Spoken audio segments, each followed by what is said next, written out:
안호성 목사님이 쓰신 포커스 온이라는 책이 있습니다. 이 책을 보면 이런 이야기가 있습니다. 2005년 19세의 제프리 발로건이라는 학생이 있었습니다. 어느 날 발로건은 버스를 타기 위해 정류장으로 갔습니다. 그가 정류장에 가서 버스를 타려고 했을 때 이미 자기가 타야 할 버스가 출발하고 있었습니다. 이 버스를 놓치면 지각이기 때문에 발로건은 최선을 다해 전속력으로 버스를 쫓아갔습니다. 열심히 뛰어서 따라갔으나 결국 버스를 따라잡지는 못했습니다. 그런데 여기서 반전이 일어났습니다. 버스를 잡으려고 전속력으로 달리는 그를 어느 육상 코치가 보고 육상 클럽에 스카우트한 것이었습니다. 덕분에 제프리 발로건은 단거리 육상 선수로 데뷔하고 영국의 국가대표 선수가 되었습니다. 그는 떠나는 버스를 보고 포기하지 않고 열심히 달렸지만 결국은 놓쳐버렸습니다.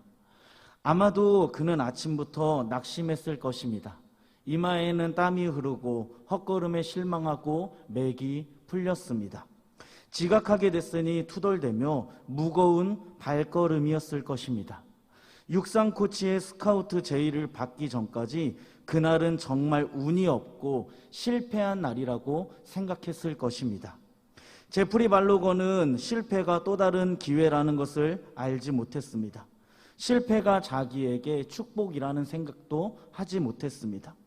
하지만 그는 결국 실패로 인해 또 다른 인생을 살게 되었습니다. 계속해서 이 책을 보면 이런 글이 있습니다. 제프리가 포기하지 않고 버스를 뒤쫓아 달린 것은 그의 의지요 선택이었지만 그에게 기회를 준 것은 실패와 좌절이라는 시간이었다. 버스를 놓쳤다고 자책하고 전전긍긍하지 말라. 하나님을 원망하며 시간을 낭비하지 말라. 오히려 오늘 이 버스를 놓친 실패를 통해 이루실 하나님의 뜻과 역사를 신뢰하라. 하나님은 충분히 그렇게 하실 분이다. 우리는 이 글을 통해 한 가지 생각해 볼 수 있는 것은 실패가 무조건 나쁜 것이 아니라는 것입니다. 우리는 실패라고 생각을 하면 무조건 부정적으로만 생각하는데 실패를 통해 우리는 예상치 못한 것을 얻을 수 있습니다. 그러므로 우리는 실패에 대한 관점을 바꿀 필요가 있습니다. 오늘 우리가 읽은 말씀을 보면 실패를 통해 예수님을 만난 한 사람이 등장합니다. 실패를 통해 예수님의 부르심을 받고 실패를 통해 예수님의 능력을 경험했습니다. 이 사람의 이름은 바로 베드로입니다. 예수님이 이렇게 실패한 베드로를 제자로 부르십니다. 예수님이 베드로를 제자로 먼저 부르시는데 이 베드로를 제자로 부르시는 이유를 유상섭 교수님이라는 분이 자신의 책 누가복음에서 이렇게 설명을 합니다. 예수님께서는 복음 전파의 사명을 효과적으로 감당하기 위하여 그와 함께할 제자들이 필요했다. 그래서 첫 제자들을 부르신 것이다. 오늘 우리가 읽은 말씀의 앞부분을 보면 예수님은 제자를 부르시기 전 모든 사역을 혼자 감당하셨습니다. 혼자 전도하셨습니다. 회당에서 혼자 말씀을 증거하십니다. 그리고 자신에게 나오는 많은 병자들을 혼자 치료해 주셨습니다. 이 모든 사역을 혼자 다 감당하셨습니다. 그러다 예수님은 복음 전파의 사명을 더욱 효과적으로 감당하기 위해 베드로를 제일 먼저 제자로 부르셨습니다. 예수님이 베드로를 부르실 때 그는 그물을 씻고 있었습니다.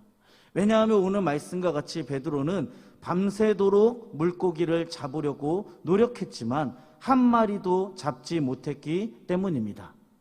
밤새도록 그물을 던졌지만 그가 건진 것은 실패의 빈 그물이었습니다. 그는 이제 그물을 씻고 집으로 돌아가려고 했습니다. 이때 예수님은 베드로에게 깊은 곳에 가서 그물을 내리라고 말씀하셨습니다. 베드로는 오늘 말씀 5절과 같이 밤이 새도록 수고하였으되 말씀에 의지하여 그물을 내린다고 합니다. 베드로는 예수님의 말씀에 순종하여 그물을 내렸고 결국 많은 물고기를 잡을 수 있었습니다. 예수님의 말씀에 순종했더니 밤새도록 잡지 못했던 물고기를 잡을 수 있었습니다. 하지만 그는 우리의 예상과는 달리 기뻐하지 않았습니다. 그는 예수님 앞에 엎드려 자신이 죄인임을 고백했습니다. 예수님은 이렇게 자신을 죄인으로 고백한 베드로에게 사람 낚는 어부가 될 것이라고 말씀하셨고, 베드로는 예수님을 따라갔습니다. 베드로는 예수님의 부르심에 응답했습니다. 이것이 오늘 본문 말씀입니다. 사랑하는 여러분, 오늘 우리는 베드로가 고기 잡는 일에 실패했지만 예수님의 말씀에 순종했을 때 기적을 경험한 말씀을 통해 실패에 대한 중요한 두 가지 메시지를 발견할 수 있습니다. 어떠한 메시지를 발견할 수 있냐면, 먼저 첫째는 실패의 빈 그물이 축복이 된다는 것입니다. 우리는 실패의 빈 그물을 통해 축복을 경험할 수 있습니다. 오늘 말씀의 시작을 보면 엄청난 숫자의 사람들이 예수님께 몰려왔습니다. 그들이 예수님께 몰려온 이유는 예수님께서 전하시는 하나님의 말씀을 듣기 위해서였습니다. 사람들은 예수님을 통해 하나님의 말씀을 듣기를 원했습니다. 말씀 2절에 보면 사람들은 말씀을 듣기 위해 몰려왔지만 베드로는 말씀을 들으려고 한 것이 아니라 그물을 씻고 있었습니다. 오늘 말씀 2절입니다. 호숫가에 배 두 척이 있는 것을 보시니 어부들은 배에서 나와서 그물을 씻는지라. 여기서 그물을 씻는다고 기록된 이 부분을 헬라어 원문으로 보면 헬라어 시제가 미완료 과거입니다. 사람들은 말씀을 듣고 있을 때 베드로는 계속적으로 그물을 씻고 있었다는 겁니다. 모두가 예수님 말씀에 집중할 때 베드로는 집으로 갈 준비를 하고 있었습니다. 모두가 말씀을 들을 때 베드로와 어부들은 배에서 나와 그물에 붙어있는 자갈과 모래를 씻어내고 물살에 찢긴 그물들을 수선했습니다. 이렇게 베드로는 내일을 준비합니다. 밤새도록 그물을 던지느라 몸이 녹초가 되었기 때문에 예수님이 전하시는 그 말씀에는 관심이 없었습니다. 이때 예수님은 한 배에 올라타시는데 그 배는 바로 베드로의 배였습니다. 예수님은 베드로에게 배를 못해서 조금 떼어달라고 요청하셨습니다. 이문범 교수님이 쓰신 역사 지리로 보는 성경이라는 책을 보면 이 부분을 이렇게 설명합니다. 예수님은 복음을 전하실 때 베드로의 배를 사용하셨다. 왜 배를 사용하셨을까?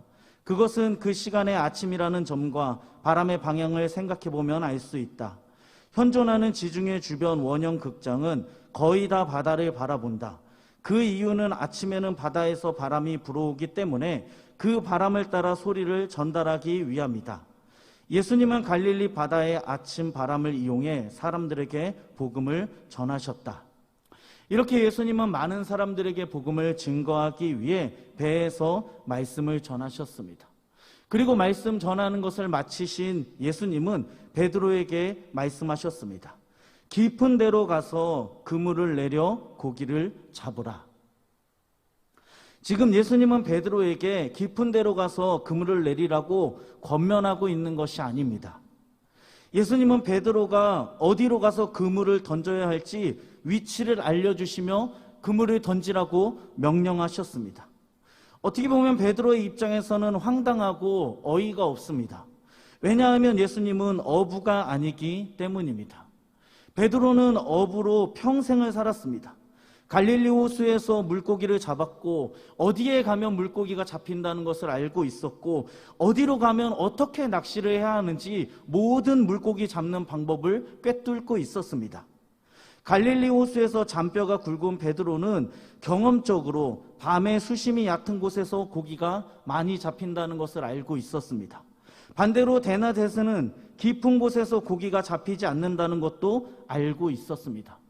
그렇게 이 베드로에게 말씀하신 깊은 곳에 가서 그물을 던지라는 명령은 말도 안 되는 명령이었습니다. 종교적인 문제들에 대해서는 예수님의 가르침을 신뢰할 수 있습니다. 하지만 고기잡이야말로 베드로가 전문가인데 지금 비전문가가 전문가에게 조언을 하고 있습니다. 마치 번데기 앞에서 주름을 잡고 있습니다. 제가 말씀을 준비하면서 꽤 오래전 일이 떠올랐습니다. 제가 신학대학원 다닐 때 반 동기 전도사님들과 매주 그룹 스터디를 했던 적이 있었습니다. 매주 모여서 주일학교 사역을 어떻게 하면 잘할 수 있을까? 어떻게 하면 아이들에게 말씀을 잘 전할 수 있을까 고민하면서 매주 자신의 방법을 나누었습니다. 한 번은 각자 맡은 부서 선생님과 학생들에게 자신의 설교 평가 영상을 촬영해서 나누는 시간을 가지기로 했습니다. 저도 교회에 가서 제 설교에 대해서 제가 맡은 초등부 선생님과 학생에게 평가를 부탁했습니다. 선생님의 경우는 어른이라서 그런지 참 좋은 얘기를 많이 해주셨습니다. 그런데 문제는 초등학생이었습니다. 이 아이가 제 설교에 대해서 거침없이 이야기했습니다. 전도사님 설교가 너무 재미없어요. 재미있는 예화는 있는데 말씀이 많이 없어요. 성경 말씀을 길게 해주세요 등등 설교 시작이 너무 길어요. 아주 기분 나쁜 말들만 골라서 했습니다. 제가 상당히 기분이 좋지 않았고 조금 화가 나기도 했습니다. 제가 그래도 이 아이보다는 전문가인데 그래서 제가 네가 히브리어를 알아? 헬라어를 알아라고 말하고 싶었지만 그래 네 말이 맞다고 했습니다. 아마도 베드로도 저와 똑같이 예수님 말씀에 굉장히 기분이 나빴을 것입니다. 밤새도록 물고기를 한 마리도 잡지 못했는데 어부가 아닌 예수님께서 깊은 곳에 가서 그물을 던지라는 말도 안 되는 명령을 했기 때문입니다. 이때 베드로는 예수님의 말을 무시할 수도 있었지만 그는 예수님의 말을 무시하지 않고 베드로는 오늘 5절과 같이 이야기했습니다.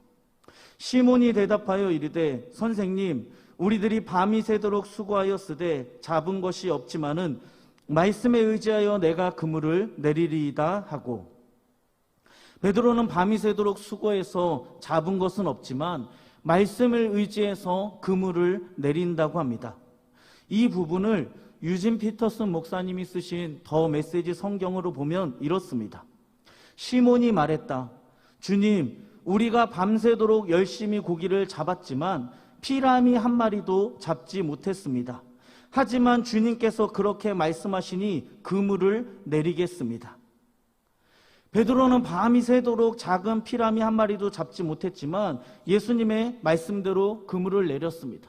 그리고 예수님의 말씀대로 정말 물고기를 잡을 수 있었습니다.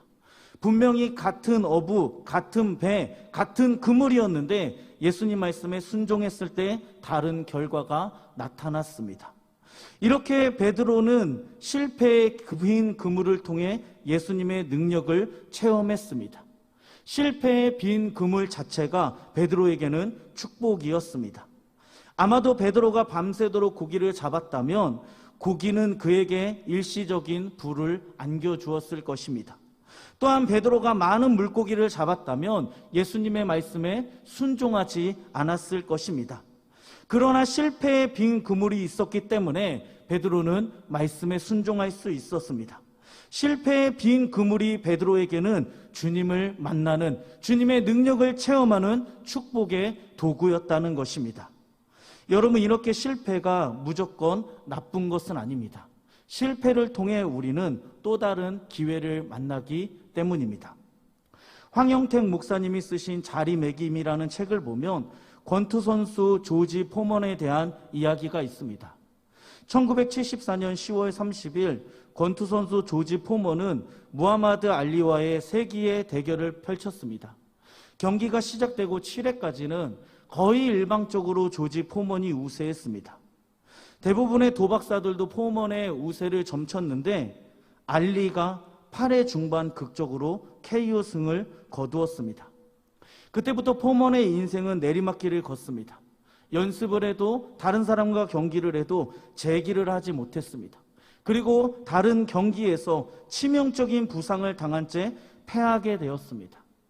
신기하게 그 부상이 포먼에게는 인생의 전환점이 되었습니다. 그는 그 부상으로 인해서 죽음의 문턱까지 갔고 그는 하나님을 인격적으로 만나게 되었습니다.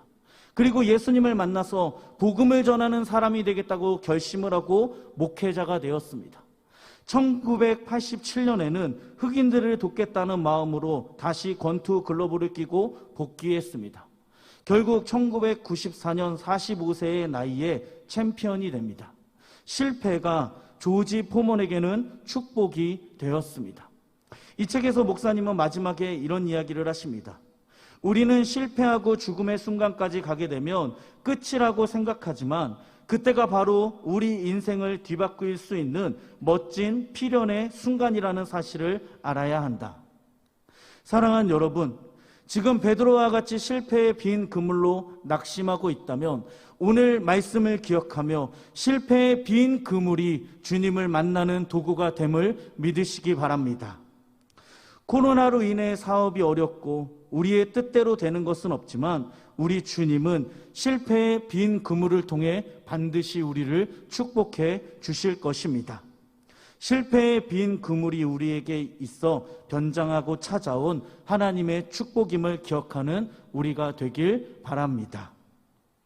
둘째로, 실패의 빈 그물을 통해 다시 사명을 발견하게 됩니다. 실패의 빈 그물을 통해 우리는 잠시 떠났던 사명의 자리로 돌아올 수 있습니다.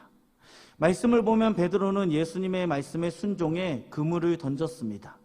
베드로가 그물을 던지자 6절을 보면 그물이 찢어질 정도로 많은 고기들이 잡혔습니다. 이 부분을 다른 성경으로 보면 이렇습니다. 그들의 그물들은 찢어지는 중이었다. 물고기가 얼마나 많이 잡혔는지 그물들이 찢어지고 있었습니다. 그래서 그들은 다른 배에 있는 동료들에게 와서 도와달라고 손짓했습니다. 사람들이 도와달라는 손짓에 다른 배가 왔습니다. 그리고 두 배에 물고기를 올리기 시작하는데 이 물고기가 얼마나 많은지 두 배가 가라앉기 시작했습니다. 베드로 평생에 이런 경험은 처음이었습니다. 이어서 말씀 8절을 보면 많은 물고기를 잡은 베드로는 우리의 생각과는 전혀 다른 반응을 보였습니다. 오늘 말씀 8절입니다. 시몬 베드로가 이를 보고 예수의 무릎 앞에 엎드려 이르되 주여 나를 떠나소서 나는 죄인이로소이다 하니. 일반적인 상식으로는 그물이 터질 정도로 물고기를 잡은 베드로의 행동을 전혀 이해할 수 없습니다. 어부가 물고기를 많이 잡았다면 콧노래를 부르고 즐거워해야 하는데 갑자기 뜬금없이 베드로는 예수님 앞에 엎드렸습니다. 그리고 자신이 죄인임을 고백합니다. 말씀을 준비하면서 제가 베드로라면 어떤 반응을 보였을까? 저는 한번 이런 생각을 해봤습니다. 제가 만약에 베드로였다면 예수님 저보다 물고기를 잘 잡으시는 것 같은데 저 한번 동업하시죠. 아니면 예수님 직업을 좀 바꾸시죠. 저 같았으면 그렇게 이야기했을 것 같습니다. 그런데 베드로는 우리의 생각과는 전혀 다른 반응을 보입니다. 베드로가 왜 이런 반응을 보였냐면 오늘 말씀 9절 때문입니다. 이는 자기 및 자기와 함께 있는 모든 사람이 고기 잡힌 것으로 말미암아 놀라고. 지금 베드로와 함께 있는 모든 사람들은 놀랐습니다. 왜 놀랐냐면 그들은 자기들이 많은 물고기를 잡은 것에 대해 합리적으로 설명할 방법이 없다는 것을 깨달았기 때문이었습니다. 베드로와 그와 함께 있는 모든 사람들은 그들이 잡은 고기가 엄청나게 많은 것에 놀랐습니다. 한 번도 그러한 고기를 잡아보지 못했기 때문입니다. 베드로와 함께 했던 시몬의 동료인 야고보와 요한도 놀랬고 이때 예수님은 그들에게 말씀하십니다. 두려워하지 말라. 이제부터 내가 사람을 취하리라. 예수님으로부터 사람을 낚을 것이라는 말을 들은 베드로는 배를 육지에 대고 모든 것을 버려두고 예수님을 따라갔습니다. 사랑하는 여러분, 지금 베드로는 예수님이 사람을 낚을 것이라고 말씀하셨을 때 모든 것을 버리고 예수님을 따랐습니다. 한번 잘 생각해 보면 베드로는 왜 지금 모든 것을 버리고 예수님을 따르게 된 것일까요? 베드로는 지금 잊고 있었던 사명을 다시 발견했기 때문입니다. 원래 베드로의 관심사는 물고기였습니다. 어떻게 하면 물고기를 많이 잡을 수 있을까? 먹고 사는 문제를 중요하게 생각했습니다. 그런데 베드로는 실패의 빈 그물을 통해 예수님의 능력을 경험하자 그동안 자기가 잊고 있었던 예수님께서 주신 사명을 발견했습니다. 베드로는 빈 그물의 기적을 경험하기 전 이미 예수님의 부르심을 받았습니다. 요한복음 1장을 보면 베드로의 형제 안드레가 먼저 예수님을 만났습니다. 예수님을 만난 안드레는 제일 먼저 자기 형 베드로를 찾아가 우리가 메시아 그리스도를 만났다고 말합니다. 안드레는 베드로를 데리고 예수님께 데려왔습니다. 예수님은 베드로를 보시고 이렇게 말씀하십니다. 요한복음 1장 42절입니다. 데리고 예수께로 오니 예수께서 보시고 이르시되 내가 요한의 아들 시몬이니 장차 게바라 하리라 하시니라. 게바는 번역하면 베드로라. 베드로에게는 이름이 3개 있습니다. 시몬은 히브리식 이름이고 게바는 아람식 이름이고 베드로는 헬라식 이름입니다. 지금 예수님은 베드로에게 게바라는 이름을 지어주셨습니다. 성경을 보면 하나님은 특별한 부르심을 받은 사람에게 새로운 이름을 주십니다. 신학자 안드레아스 퀘스텐베르거는 이 부분을 이렇게 설명했습니다.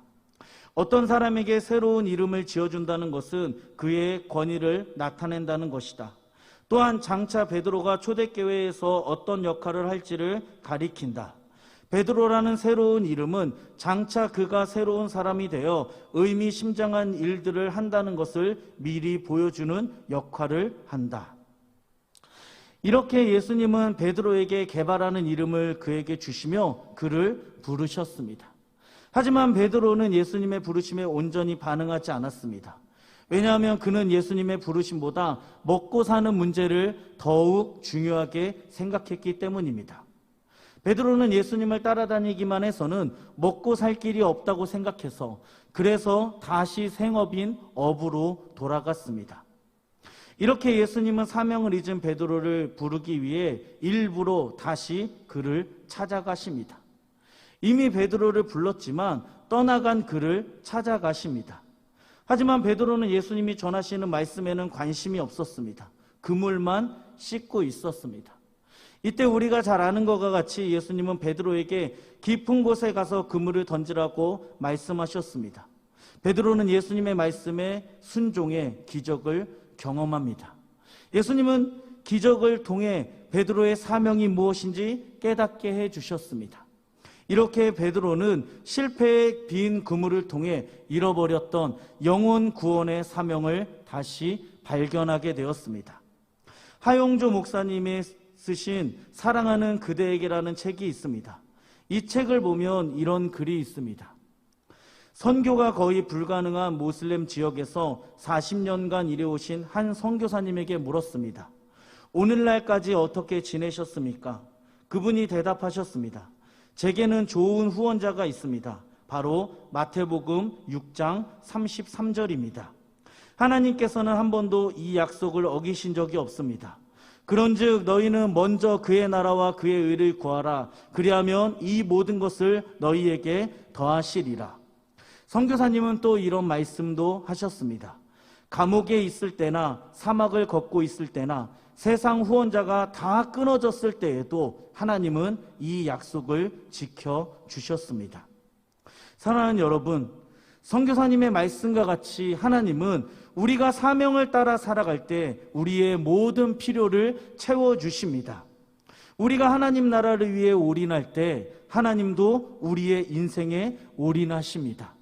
그러므로 오늘 선교사님의 고백을 기억하며 베드로와 같이 먹고 사는 문제로 지금 사명의 자리를 벗어나 실패의 빈 그물을 경험하고 있다면 다시 우리가 있어야 할 사명의 자리로 돌아가는 우리가 되길 바랍니다. 하나님은 하나님 나라를 위해 살아가는 자의 삶을 책임지십니다. 이것을 믿고 살아가는 우리가 되길 바랍니다. 말씀을 정리하려고 합니다. 오늘 말씀에 나오는 베드로는 실패의 빈 그물을 통해 낙심하고 좌절할 수 있었지만 빈 그물을 통해 예수님의 능력을 경험했습니다. 빈 그물을 통해 잃어버린 사명을 다시 찾았습니다. 지금 베드로와 같이 빈 그물로 낙심하고 좌절해 있다면 빈 그물을 통해 우리를 다시 일으키시는 우리 예수님을 기대하는 우리가 되길 바랍니다. 기도하겠습니다.